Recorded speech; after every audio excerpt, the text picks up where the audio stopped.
Alright, welcome back. This is segment 5 of my Castlevania Aria of Sorrow run. And yeah, I just pretty much backed myself into a corner here. Well, not backed myself into a corner, but I went to a place that was not the next area. Basically, now that I have the double jump, I'm trying to get to the next area to, well, any place that was inaccessible before because I couldn't jump high enough. And well, I guess this was one of them. It turns out to just be, some armor, but I guess it will end up helpful later on, hopefully.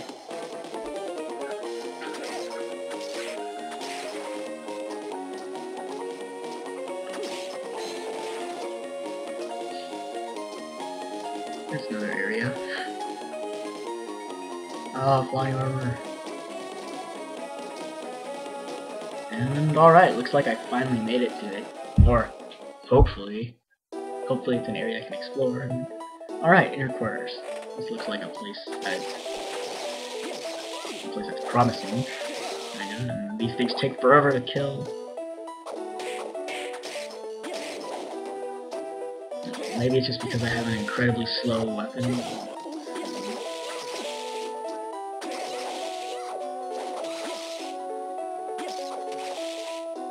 A little. It's one thing that really, well, not really, well, it kind of bothered me about the GBA. It's just a lot of the Castlevania enemies in GBA Castlevanias are just palette swaps of each other.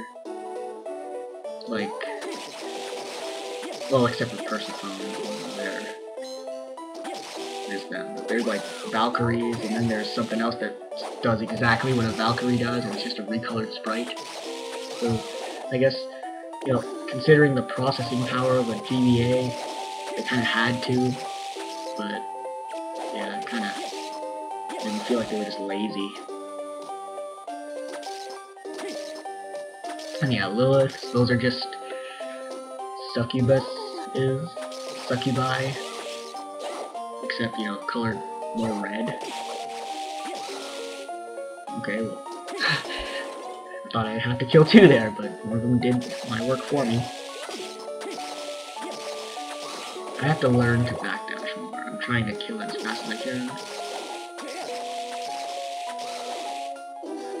Wow, 5 hits. Okay, that's kind of annoying. Right there, another enemy that's just a palette spot. The curly. I think we saw the other ones earlier, the Durgas. I think they're both named horribly, but whatever. Well, at least it dropped something useful. But yeah, thankfully the DS got some more processing power, so they were able to be a little more creative with some of the enemies they had.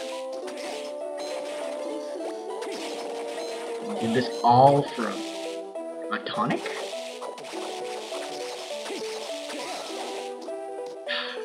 Yeah, either I'm really underleveled for this stage, or they're just really strong. Probably a combination of both.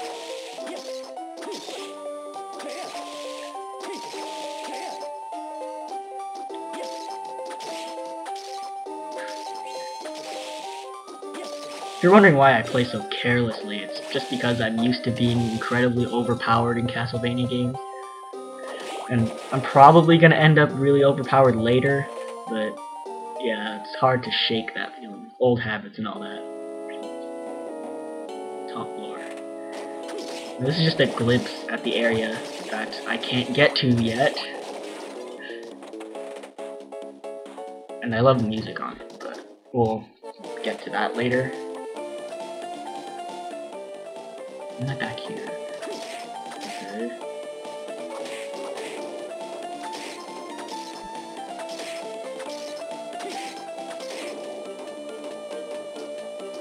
I really hope I get something better than the whip sword pretty soon. The whip sword's cool and all. I don't know where I was going with that. Whip sword's cool and all, but yeah, there's better weapons out there.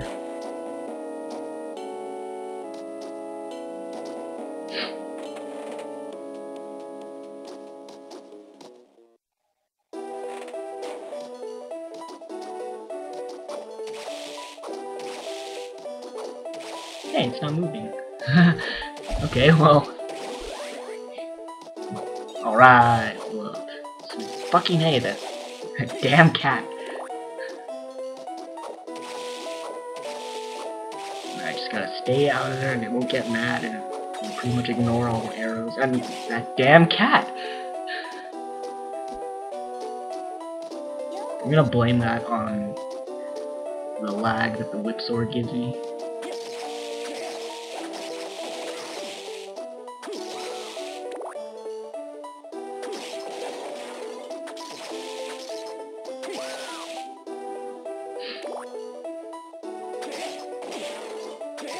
Oh my gosh. There better be something cool at the end of this hallway. I'm freaking killing myself or else I'm killing myself for no reason.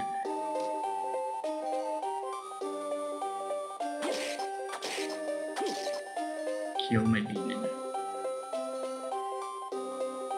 Which is basically a mirror demon, I guess.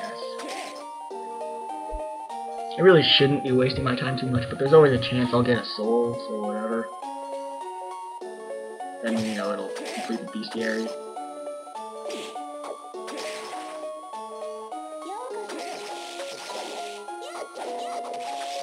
Remember, back up, because you're about to die, so don't get hit.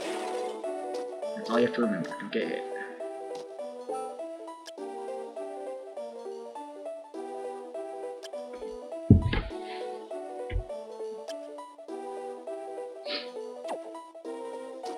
Okay, well, I'm too lazy to go back and see whatever. I don't think anyone wants to see that. But then again, I am almost dead.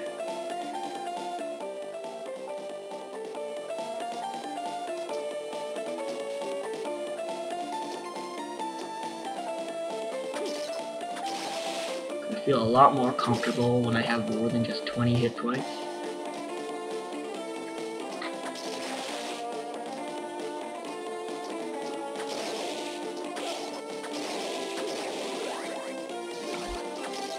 Yay, another soul that I'm not gonna use.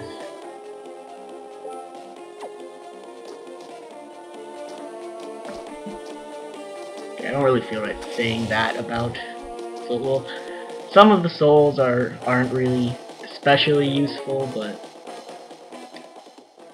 I really like the soul system for Aria of Sorrow compared to the other Game Boy Advance Castlevanias. This is probably the one that has most depth to it. Like, I don't know if anyone's played Circle of the Moon, and Circle of the Moon was really hard and had an interesting system, but there were just there were a lot of powers, but none of them were especially useful. Some of them were more interesting and useful. I mean, to be honest, I felt like I had like a million useless powers and like 10 good ones. Basically, you had like 20, well, you had 2 rows of 10 cards each, and like you combine 1 card from each row, and each time you get a different power. Like, combine 2 cards, you get like a fire sword, or you transform into something, or you can summon something. But most of the powers are just kind of lame, like it'll increase your con or your strength or something. Like, this game has some useless souls, like, let's say, the Bat Soul, just because that hitbox is just stupid, and doesn't really do very much damage as far as I know. But, as far as useless powers go, like, this is nowhere near anything like Circle of the Moon. Like, there's a lot of powers, but, you know, you can find uses for most of them.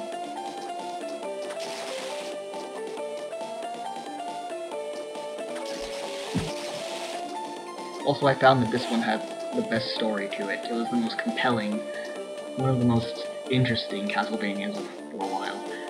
I'd rather play this one than the sequel, Dawn of Sorrow, for whatever reason. And I'm deciding to stop by the shop since I'm here. I mean, I might find something useful. And he's talking about Mina.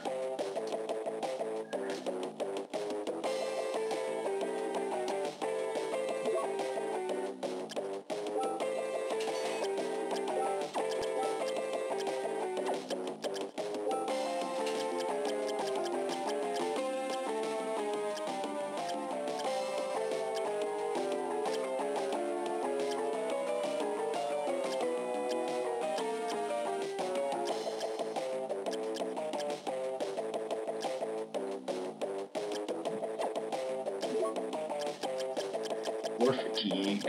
I don't see anything that makes me want to spend all that much money.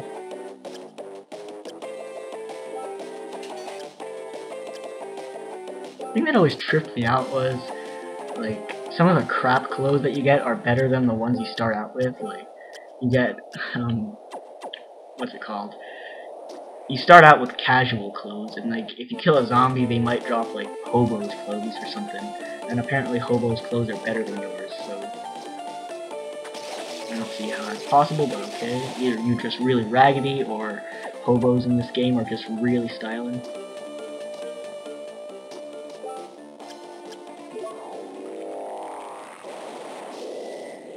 Now that I have some extra gear and I'm full on life, I can plow through this, or at least try to.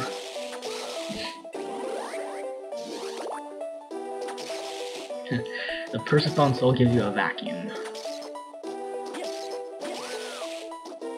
It's funny, she doesn't have a, like, I guess that's because she's a maid or whatever, but she doesn't have a vacuum in this game. When you play the later Castlevania games, the one on DS, they give her a vacuum for whatever reason. Like, they even note it in the bestiary. They're all, like, in the description, it's all like, she looks like she got a new vacuum. I guess that's just to make the soul make more sense. Okay, fuckload up, okay.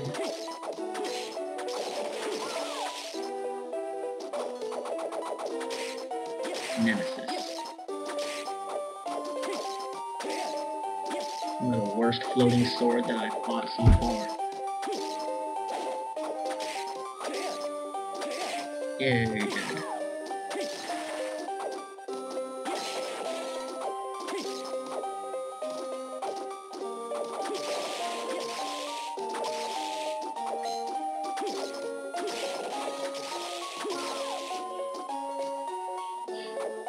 Doesn't look like I can get back up there quite yet.